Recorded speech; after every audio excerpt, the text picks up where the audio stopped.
That's my audience. Okay, you can sit down. Wave, hi. Thank you all for coming so much. Really appreciate it. This is my rendition of The Raven by Edgar Allan Poe. Once, upon a midnight dreary, while I pondered, weak and weary, over many a quaint and curious volumes of forgotten lore, while I nodded, nearly napping, suddenly there came a tapping, as if someone gently rapping at my chamber door. "'Tis some visitor," I muttered, tapping at my chamber door. Only this, and nothing more. Distinctly I remember it was in the bleak December, and each separate dying ember wrought its ghost upon the floor. Eagerly I wished the morrow, vainly I had sought to borrow from my book surcease of sorrow, sorrow for the lost Lenore, for that rare and radiant maiden whom the angels name Lenore, nameless here forevermore. And the silken, sad, uncertain rustling of each purple curtain thrilled me, filled me with fantastic terrors never felt before. So that now, to still the beating of my heart, I stood repeating, "'Tis some visitor entreating entrance at my chamber door. 'Tis some late visitor entreating entrance at my chamber door. This is it, and nothing more." Presently my soul grew stronger, hesitating then no longer. "Sir," said I, "or madam, surely your forgiveness I do implore. But the fact is, I was napping, and so gently you came rapping, and so faintly you came tapping at my chamber door, that I scarce was sure I heard you." Here I opened wide the door. Darkness there, and nothing more. Deep into that darkness peering, long I stood there, wondering, fearing, doubting, dreaming dreams no mortal ever dared to dream before. But the silence was unbroken, and the stillness gave no token, till the only word there spoken was the whispered word, "Lenore." This I said, and an echo whispered back the murmured word, "Lenore."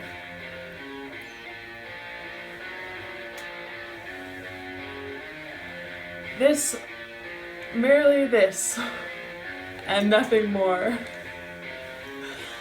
Back into the chamber turning, all my soul within me burning. Soon again I heard a tapping somewhat louder than before. "Surely," said I, "surely that is something at my window, lad is. Let me see then what thereat is, and this mystery explore. Let my heart be still a moment, and this mystery explore. 'Tis the wind, and nothing more." Here I opened wide the shutter, and with many a flit and flutter, in there stepped a stately raven of the saintly days of yore. Not the least obeisance made he, not a minute stopped or stayed he, but with mien of lord or lady perched above my chamber door. Perched and sat, and nothing more. Then this ebony bird beguiling my sad fancy into smiling, by the brave and stern decorum of the countenance it wore. "Though thy crest be shorn and shaven, thou," I said, "art sure no craven, ghastly grim and ancient raven, wandering on the nightly shore. Tell me what thy lordly name is, on the night's Plutonian shore." Quoth the raven, "Nevermore." Much I marveled this ungainly fowl to hear discourse so plainly, though its answer little meaning, little relevancy bore. For we cannot help agreeing that no living human being has ever yet been blessed with seeing bird above his chamber door, bird or beast upon the sculptured bust above his chamber door with such a name as Nevermore. But the raven, sitting lonely on that placid busk, spoke only that one word, as if his soul in that one word he did outpour. Nothing farther than he uttered, not a feather than he fluttered, till I scarcely more than muttered, other friends have flown before. On the morrow he will leave me, like my hopes have flown before. And then the bird said nevermore.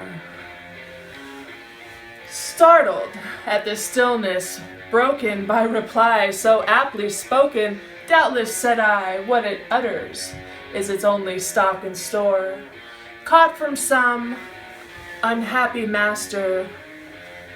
That unmerciful disaster followed fast and followed faster, till his songs one burden bore, till the dirges of his hope that melancholy burden bore, of never, nevermore.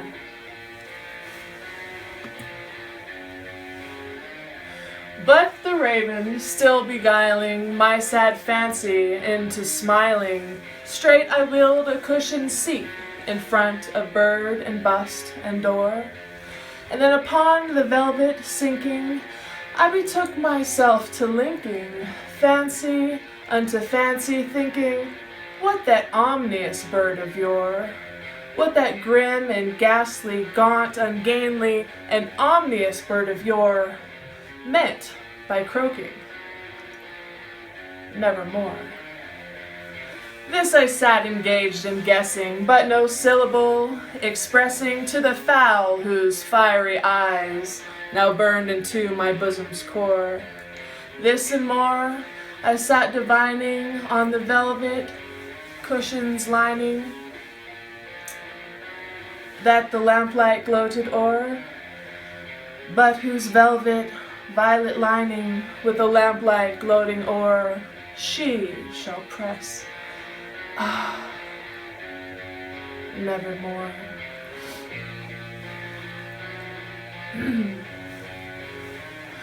Then methought the air grew denser, perfumed from an unseen censer, swung by seraphim whose footfalls tinkled on the tufted floor.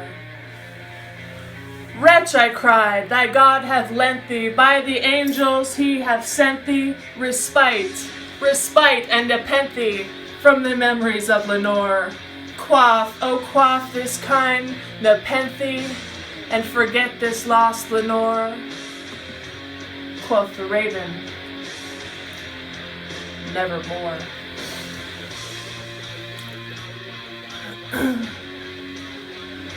Prophet, said I, thing of evil, prophet still, if bird or devil, whether tempter sent or whether tempest, tossed ye here ashore, desolate yet all undaunted, in this desert land enchanted, in this home by horror haunted, tell me truly, I implore, is there balm in Gilead? Tell me, I implore. Quoth the raven, nevermore. Prophet, said I, thing of evil, prophet still, if bird or devil, by the heaven that bends above us, by the God we both adore, tell this soul with sorrow laden, if within the distant Iden it shall clasp a sainted maiden, whom the angels name Lenore, a rare and radiant maiden, whom the angels name Lenore. Quoth the raven, nevermore. Be that word our sign of parting, bird or fiend, I shrieked, upstarting. Get thee back into the tempest and the nice Plutonian shore. Leave no black plume as a token of that lie thy soul has spoken. Leave my loneliness unbroken. Quit the bust above my door. Take thy beak out of my heart and take thy form off of my door. Quoth the raven. Nevermore. And the raven, never flitting, still is sitting on the pallid bust of Pallas, just above my chamber door. And his eyes have all the seeming of a demon that is dreaming, and the lamplight o'er him streaming throws his shadow on the floor.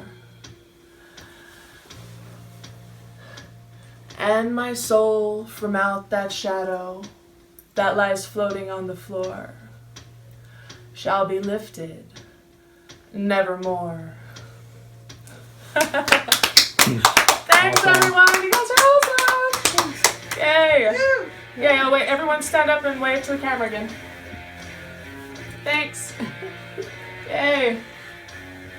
Awesome!